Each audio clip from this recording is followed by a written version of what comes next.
Assalamualaikum warahmatullahi wabarakatuh. Saat ini saya sedang berada di kota Madinah, tepatnya di Jabal Uhud, di mana di tempat inilah terjadi sebuah peristiwa perang yang sangat bersejarah dalam sejarah Islam. Dan saat ini saya bersama dengan Ustadz Imam Ratrioso. Apa kabar Ustadz? Sehat, alhamdulillah. Ya. Semangat. Ustadz, ini Jabal Uhud luar biasa. Ya, betul. Ada banyak makna dan peristiwa yang bisa kita kenang dan bisa kita ambil pelajaran. Dalam konteks kekinian, kira-kira apa pelajaran yang bisa kita ambil dari peristiwa di Jabal Uhud ini, Ustadz? Baik, Pak Husein, kita paham sekali bahwa Rasulullah itu adalah suri tauladan kita. Seluruh hidupnya harus menjadi teladan pembelajaran untuk hidup kita sepanjang zaman.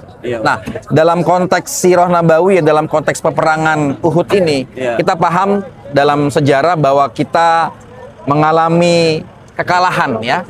Setelah sebelumnya sukses besar di perang Badar, itu selalu menjadi kontekstual karena sejarah tidak pernah mati. Sejarah tetap bisa kontekstual dimaknai sepanjang kita mampu mengambil ibrohnya gitu ya.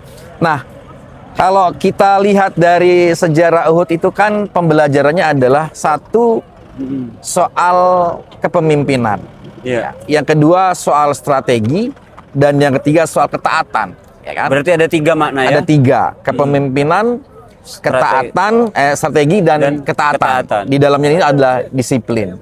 Kan Rasulullah itu sudah mengatur strategi sedemikian rupa di bukit apa namanya nih?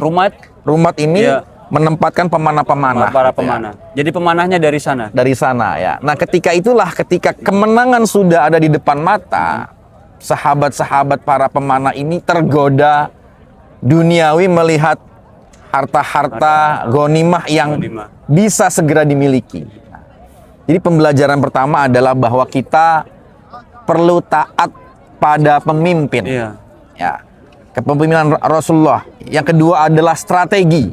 Rasulullah dengan kecerdasannya, ya, dengan kebijaksanaannya, mengkombinasikan antara wahyu dan bagaimana membaca kondisi di lapangan. Beliau sudah mengatur strategi sedemikian rupa. Nah, namun soal disiplin, ya, disiplin untuk taat pada aturan, taat pada perintah, dan menahan emosi ketika melihat nafsu-nafsu sudah ada di depan mata. Maka suatu sen pembelajarannya untuk kondisi umat hari ini adalah mari kita galang kebersamaan. Di mana kebersamaan ini menjadi pemimpin kita, pemimpin kolektif kolegial kita. Yang kedua adalah bagaimana kita mengatur strategi. Bagaimana nih kebangkitan umat, kebangkitan Islam kita atur sedemikian rupa dengan membaca mapping umat hari ini. Analisa SWOT-nya seperti apa, kelebihannya di mana, kelemahannya di mana, peluangnya bagaimana. Yang tiga adalah disiplin. Ya. Disiplin, ketaatan pada aturan, disiplin untuk menegakkan kebenaran, disiplin untuk menegakkan amar ma'ruf nahi mungkar. Itu harus kita kerjakan lagi. Nah, insya Allah dengan begitu sirah nabawiyah dari pembelajaran Bukit Uhud ini selalu menggema di hati kita sebagai muslim dan menggema kita semua di kalangan umat Islam. Baik.